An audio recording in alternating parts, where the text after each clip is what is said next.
வணக்கம் நண்பர்களே, நான் பாரம்பரிய ஜோதிடர் பா. ரவிக்குமார். இப்போ நாம் பார்க்கக்கூடிய தலைப்பு என்னென்னு பார்த்தீங்கன்னா, குரு வக்கர பயிற்சி பலன்களை பற்றி தான் இந்த காணொலியில் பார்த்துட்ருக்குறோம். இந்த குரு வக்கர பயிற்சியானது பார்த்திங்கன்னா உங்களுக்கு புரட்டாசி மாதம் 23ஆம் தேதி முதல், அதாவது தை மாதம் 22ஆம் தேதி வரை, ஆங்கிலத்துக்கு சொல்லணும் அப்படின்னா இன்றைக்கி வந்து அக்டோபர் மாதம் 9ஆம் தேதி 2024 முதல் பிப்ரவரி மாதம் 4ஆம் தேதி 2025 வரைக்கும் பார்த்திங்க அப்படின்னா உங்களுக்கு 119 நாட்கள் குரு வந்து வக்கரத்தில் வராருங்க. அப்படி வரக்கூடிய இந்த ஒரு தருணத்தில் பார்த்திங்கன்னா காலச்சக்கரத்தின் 9வது ராசியான தனுசு ராசியில் பிறந்தவங்களுடைய வாழ்க்கை எப்படி இருக்கும், வாழ்வாதாரம் எப்படி இருக்கும். பொதுவாக பார்த்திங்கன்னா தனுசு ராசிக்கும் மீன ராசிக்கும் இந்த 2 வீட்டுக்கும் அதிபதி யாருன்னு பார்த்திங்கன்னா குரு பகவான்.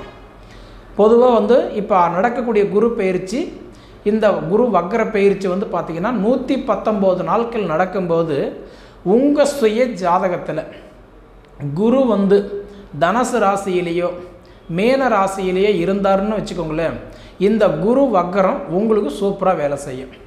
சரிங்களா? அதே மாதிரி பார்த்திங்கன்னா உங்கள் சுய ஜாதகத்தில் கடக ராசியில் குரு வந்து உச்சம் அடைகிறாரு, மகர ராசியில் வந்து பார்த்திங்கன்னா குரு வந்து நீச்சம் அடைகிறார். அப்போ உங்கள் சுய ஜாதகத்தில் மகரத்தில் இருக்கிறாரா இல்லை கடகத்தில் இருக்கிறாரா பார்த்துக்கோங்க. ஏன்னா எந்த ஸ்தானத்தில் இருக்கிறாங்களோ அதுக்கு தகுந்த மாதிரி தான் பலன்கள் கொடுப்பாரு. சரிங்களா? பொதுவாக பார்த்திங்கன்னா குரு அப்படின்னா நவகிரகத்திலேயே ராஜா. அதுக்கு தான் குரு கொடுப்பார், எவரை தடுப்பார். குரு பார்த்தா கோடி புண்ணியம், குரு கொடுக்குறது யாராலும் தடுக்க முடியாது. இப்போ நம்ம பல இதுகள் நம்ம சொல்லுவோம் இல்லைங்களா? பொதுவாக பார்த்தீங்கன்னா குரு வந்து ஒருத்தருக்கு நம்ம ஜாதகத்தில் எந்த ஸ்தானத்தில் இருக்கிறாரோ அந்த ஸ்தானத்துக்கு பொறுத்த வரைக்கும் இந்த வக்கர பயிற்சி ஆகும்போது நமக்கு அந்த பலன்கள் அள்ளி கொடுத்துட்டே இருப்பார். புரியுதுங்களா? இப்போ நம்ம என்ன படிச்சிருக்கிறோமோ அதுக்கு தகுந்த வேலை தானே கிடைக்கும். அந்த மாதிரி நம்ம வந்து நம்ம ஜாதகத்தில் எந்த ஸ்தானத்தில் இருக்கிறார் அப்படின்றத முதல்ல தெரிஞ்சுக்கோங்க. ஒன்று. அடுத்தது வந்து பார்த்தீங்க அப்படின்னா இன்றைக்கி உங்கள் ராசிக்கு அதிபதி குரு பகவானாக இருக்கும்போது இப்போ உங்கள் வீட்டுக்கு குரு வந்து ஆட்சியாக இருக்கிறார். இப்போ ஆட்சியாக இருக்கிற மாதிரி உங்கள் ஜாதகத்துலேயே குரு ஆட்சியாக இருந்துட்டாருன்னா நிச்சயமாக இந்த 4 மாதம் குடியறதுக்குள்ளார நீங்கள் கண்டிப்பாக சொல்கிற டாப்பில் போயிடுவீங்க. ஒன்று.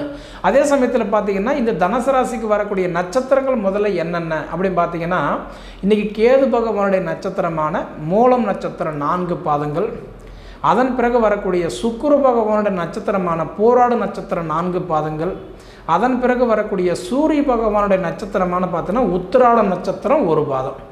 அப்போ இந்த 3 நட்சத்திரங்கள் 9 பாதங்கள் அடங்கிய மிக ஒரு அருமையான ராசி, மிக ஒரு அற்புதமான ராசி தான் இந்த தனுசு ராசி. பொதுவாக தனுசு ராசி அப்படின்னு எடுத்துகிட்டிங்கன்னா குருவுடைய சொந்த வீடு. சரிங்களா? அப்போ அந்த குருவுடைய சொந்த வீட்டில் இருக்கும்போது இப்போ குரு வந்து இன்றைக்கி வக்கரமாகிறார் அப்படின்னா ரிஷப ராசியில் தான் குரு வக்கரமாகிறார். அப்போ குரு பகவான் ரிஷப ராசியில் வக்கரமாகும்போது மேச ராசிக்கு போகலை. ஏன்னா வக்கரம் அப்படின்னா பின்னோக்கி நகர்ந்து வர்றதுக்கு பேர் தான் வக்கரம், முன்னோக்கி நகர்ந்து போகிறதுக்கு பேர் வக்கரம் இல்லை. அப்போ அந்த பின்னோக்கி வரக்கூடியது வக்கரம் நம்ம சொல்கிறோம்னா அப்போ அந்த ரிஷப ராசியில் குரு வக்கரம் ஆரம்பித்து அதே ரிஷப ராசியில் குரு வக்கரமும் நிவர்த்தியும் அடைஞ்சிடுறாரு 119 நாட்கள். கிட்டத்தட்ட நான் சொல்கிற மாதிரி அக்டோபர் 9லிருந்து பிப்ரவரி மாதம் 4ஆம் தேதி வரைக்கும். அப்படி நடக்கக்கூடிய இந்த ஒரு காலகட்டத்தில் உங்களுக்கு வந்து பார்த்தீங்கன்னா காலச்சக்கரத்தின் 9வது ராசியான தனுசு ராசிக்காரங்களுடைய வாழ்க்கை எப்படி இருக்கும், வாழ்வாதாரம் எப்படி இருக்கும். பொதுவாக பார்த்தீங்கன்னா இந்த தனுசு ராசியில் பிறந்தவங்களுக்கெல்லாம் பார்த்தீங்கன்னா கிட்டத்தட்ட உங்களுக்கு வந்து 7.5 சனி இருக்கும்போது கூட உங்களுக்கு இவ்வளோ கஷ்டம் இருந்ததே இல்லை. ஏன்னா 7.5 சனி இருந்தும் முடிஞ்சு உங்களுக்கு 1.5 வருஷம் ஆகுது. அப்போ 7.5 சனி முடிஞ்சு பார்த்தீங்கன்னா எனக்கு ரொம்ப படாத பாடுபட்டுக்கிட்டு இருக்கிறேங்க அப்படின்னு சொல்லக்கூடிய அளவுக்கு தான் இப்போ உங்களுக்கு நடந்துகிட்டு இருக்குது. ஏன்னா இந்த 1.5 வருஷமாக சரியான வருமானம் இல்லை, 4 காசு சம்பாரித்து மிச்சம் பண்ண முடியல, உழைப்புக்கு தகுந்த உயர்வில்லை, வயசுக்கு தகுந்த வளர்ச்சி இல்லை. அப்போ மாடு கறக்க போன குடிக்கு கரெக்டாக இருக்குது. இதுதான் உண்மை. நிறைய பேர் வந்து மனசார புலம்புற விஷயம் ஒன்று என்னென்னா நம்ம வீட்டுக்கு அதிபதி குருன்னு சொல்கிறாங்க, குரு வந்து நம்மளை பார்க்குறேன்னு சொல்கிறாங்க, தனுசு ராசிக்காரங்களுக்கு அப்படி இருக்குது இப்படி இருக்குது ஓஹோன்னு இருக்குதுன்னு சொல்கிறாங்க. ஆனால் நம்மளை பார்த்தா ஒன்றுமே நடக்கலையே. இந்த கேள்வி உங்களை நீங்களே தான் கேட்டுக்கிட்டே இருக்கிறீங்க. அப்போ வந்து பார்த்தீங்க அப்படின்னா இது எல்லாமே உங்களுக்கு வந்து மே மாதம் 1ஆம் தேதிக்கு முன்னாடி மேச ராசியில் இருக்கும்போது குரு பகவான் உங்களுக்கு 9ஆம் இடமும் உங்கள் ராசி தான் பார்த்துட்டு இருந்தார். அப்போல்லாம் உங்களுக்கு நல்லா தான் இருந்ததுன்னு தான் சொல்லியிருப்பாங்க, நல்லா தான் இருந்திருக்கணும். அப்போ ஏன் நல்லா இல்லை? உங்கள் சுய ஜாதகத்தை முதல்ல பாருங்கள். பொது பலன் அப்படின்றது 1 கோடி பேர் இருக்கிறாங்கன்னா 1 கோடி பேருக்கு சொல்கிற பொது பலனில் பொருந்தாதுங்க. அதாவது பொது பலன் முதல்ல கேட்டுக்கோங்க. அந்த பொது பலன் கேட்டுக்கிட்டு உங்கள் ஜாதகத்தை எடுங்க, 2ஐயும் பாருங்கள், கம்பேர் பண்ணுங்கள். கம்பேர் பண்ணும்போது இவர் சொன்ன விஷயம் நம்ம ஜாதகத்தில் இருக்குது, அப்போ சொல்கிற விஷயம் கரெக்டு தான், அப்போ நமக்கு ஏன் நடக்கலை, அப்போ அது யோசிங்க. நம்ம பாட்டில் பார்த்தா ஏதோ ஒரு படிப்பு எடுப்போம், ஒரு துறையில் போயிடுவோம். நம்ம பாட்டில் ஒரு வேலைக்கு போவோம், அது ஏதோ ஒரு வேலையில் போயிட்டே இருப்போம்.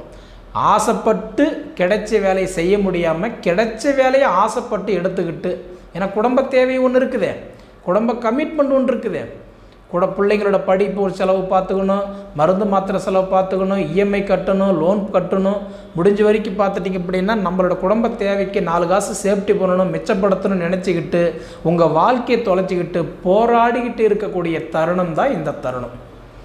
எப்படி பார்த்தாலும் தனுசு ராசிக்காரங்களுக்கெல்லாம் எடுத்துட்டிங்க அப்படின்னா நல்லா தான் இருக்குது, 100% நல்லா இருக்குது. ஏன்னா உங்களுக்கு நடக்கிறது பார்த்திங்கன்னா ருணரோக சத்ரு குரு. அப்படின்னா என்ன, 6ஆம் இடத்துல உங்களுக்கு குரு இருக்கிறார், ருணரோக சத்ரு குரு. இப்போ வக்கரத்தில் வரும்போது ரிப்பேஸில் தானே வராரு, அப்போ ஆப்போசிட்டான பலன்கள் தான் கொடுப்பார். அப்போ இதுக்கு முன்னாடி இந்த 1.5 வருஷத்தில் வேலை போனது மிச்சம், தொழிலில் நஷ்டப்பட்டது உண்மை, 4 காசுன்றது விரையும் பண்ணினது உண்மை, வாங்காத கடனுக்கு வட்டி கட்டிகிட்டு இருக்கிறீங்க, மற்றவங்களுக்கு வாங்கி கொடுத்துட்டு இன்றைக்கி பார்த்துட்டிங்கன்னா இன்றைக்கி அதனால் தொந்தரவு அனுபவிச்சுட்ருக்குறீங்க. கணவன் மனைவிக்குள்ளார ஒரே போராட்டம், குடும்பத்தில் 4 காசு இல்லைன்னா கூட நிம்மதியாக இறந்துடலாம், 4 காசு இருந்தது அப்படின்னா அதே உங்களுக்கு ஒரு குழப்பம். ஏன்னா உங்கள் குடும்பத்தில் பார்த்தீங்கன்னா ஆப்போசிட்டான நேரம் நடக்கிறது காரணம்னா, அதாவது உங்களுக்கு பார்த்துட்டிங்கன்னா இன்றைக்கி 100% ருணரோக சத்ரு குரு. அப்படின்னா என்ன, ரோகஸ்தானம். உங்களுக்கு 6ஆம் இடத்துல குரு இருக்கிறாரு. அப்போ தொட்டது தொலங்கலை, வச்சது விலங்கலை, எதிர்பார்த்தது நடக்கலை. சொல்கிறவங்க நல்லா இருக்குதுன்னு சொல்கிறாங்க, நல்லது நடக்கலை. என்ன காரணம் அப்படி பார்த்தீங்கன்னா, நான் முன்னே சொன்னேன், முதல்ல சொல்கிறவங்க உள்வாங்கி கேளுங்க, அதுக்கப்புறம் வெளிப்படுத்துங்க. அப்படி பார்த்தீங்கன்னா உங்களுக்கு 100% உங்களுக்கு 6ஆம் இடத்துல குரு இருந்ததுன்னா ஒன்று விபத்து நடக்கும், இல்லை தண்டம் கட்டுவீங்க, இல்லை வேலை வாய்ப்பு போயிடும், இல்லை சொத்து சுகமை இருந்தால் அழிச்சு விடுவீங்க, இல்லை கணவன் மனைவிக்குள்ளார ஒரு போராட்டம் பிரிஞ்சிருப்பீங்க, இல்லை ஒரு வீட்டில் இருந்தால் நிம்மதியில்லாத பொழப்பு எல்லாம் இருந்தும், அதாவது கண் இருந்தும் குருடன் போல, காது இருந்து செவடன் போல, வாயிருந்து உண்மையான வாழ்க்கை, இது எல்லாமே மாறக்கூடிய தருணம். இதுக்கு அப்படியே ஆப்போசிட்டான வேலை இப்போ 4 மாதமாக செய்கிறாருன்னு சொன்னேன். அப்போ உங்கள் சுய ஜாதகத்தில் குரு எங்கே இருக்கிறாரு, அதே உங்கள் சுய ஜாதகத்தில் கடகத்தில் குரு இருந்துட்டாருன்னா இப்போ உங்கள் நேரம் சூப்பராக இருக்கும், டாப்புக்கு போயிடுவீங்க. ஆனால் அதே மகரத்தில் இருந்துட்டாருன்னா அப்படியே ஆப்போசிட்டாக அவனை தள்ளி விட்டுருவார். அதே மாதிரி தனுசு ராசியிலே மீன ராசியில் குரு இருந்தாருன்னா கண்டிப்பாக உங்களுக்கு இந்த வருஷம் இந்த குரு வாக்கிற 4 மாதம் நல்லா இருக்கும். அப்போ உங்கள் சுய ஜாதகம் 5ஆம் இடம் உங்களுக்கு நல்லா இருக்குதா, ஏன்னா 5ஆம் இடம் தான் ஒவ்வொருத்தருக்கும் புத்திரஸ்தானத்துக்கு அதிபதி. அப்போ உங்களுக்கு புத்திரஸ்தானத்துக்கு அதிபதி யாருன்னா மேச ராசி செவ்வாய். அப்போ உங்கள் சுய ஜாதகத்தில் செவ்வாய் எங்கே இருக்கிறாரு, அப்போ உங்களுக்கு குழந்தை பாக்கியத்துக்கு அதிபதி அவர் தான். அப்போ எப்படி இருக்கிறாருன்னு முதல்ல பாருங்கள். அடுத்தது பார்த்திங்கன்னா இன்றைக்கி மிதுன ராசி, இப்போ கலஸ்திரஸ்தானம், திருமணத்துக்கு அதிபதி புதன் பகவான். அப்புறம் அவர் உங்கள் சுய ஜாதகத்தில் எங்கே இருக்கிறார், சரிங்களா? இது நம்ம ஏன் சொல்கிறோன்னா, மொத்தத்தில் குருவுடைய பார்வை 5, 7, 9. இப்போ அந்த 5, 7, 9ஆம் இடம் 3 இடம் நமக்கு நல்லா இருந்துருச்சுன்னா நிச்சயமாக நம்ம வாழ்க்கை நல்லாயிருக்கும், சரிங்களா? பொதுவாக பார்த்தீங்க அப்படின்னா இன்றைக்கி தனுசு ராசியில் பிறந்தவங்களுக்கெல்லாம் 100% எப்படின்னா, கல்லோட அரிசி வாயில் போட்டுக்கிட்டு துப்ப முடியாமல், மெல்ல முடியாமல், முழுங்க முடியாமல் தவிழ்ச்சிட்டு இருக்கக்கூடிய நிலமை தான் இந்த நிலமை. அப்போ எப்படி பார்த்தாலுமே இப்போ உங்களோட நேரகாலம் எப்படின்னா, கை கெட்டுறது வாய் கெட்டல, வாய் கெட்டுறது கை கெட்டல, இந்த மாதிரி நிலமை. பொதுவாக பார்த்தீங்கன்னா உங்களுடைய நேர காலன்றது 100% உங்கள் ஜாதகத்தை கம்பேர் பண்ணி பாருங்கள். அதில் நல்லா இருந்தது அப்படின்னா இந்தவுடைய குரு வக்ரமாகப்பட்டது 119 நாட்கள் உங்களுக்கு நல்ல மாற்றத்தை கண்டிப்பாக கொடுக்க ஆரம்பிச்சிருவார், சரிங்களா? ஏன்னா மெயினாக பார்த்துட்டிங்க அப்படின்னா உங்கள் ராசிக்கு அதிபதி குருவாக இருக்கிறதுனால இந்த குரு வக்ர காலம் கண்டிப்பாக உங்களுக்கு நல்லதை கொடுப்பார், சரிங்களா? சரி நேயர்களே, இதுக்கு முன்னாடி நம்மளுடைய சேனலை சப்ஸ்கிரைப் பண்ணாதவங்க சப்ஸ்கிரைப் பண்ணிக்கோங்க. அப்போ தான் நாம் எடுக்கக்கூடிய ஒவ்வொரு வீடியோவும் காணொலியும் நீங்கள் தொடர்ச்சியாக நீங்கள் உங்களை சேரும், நீங்கள் பார்க்க முடியும். அப்போ இது தவிர பார்த்திங்கன்னா உங்கள் பொன்னான நேரத்தை ஒதுக்கி இவ்வளோ நேரம் என்னுடைய காணொலியை நீங்கள் முழுமையாக பார்த்ததுக்கு மனசார சொல்கிறேன், மனசுலறது கேட்டுக்கிறேன். நன்றிங்க.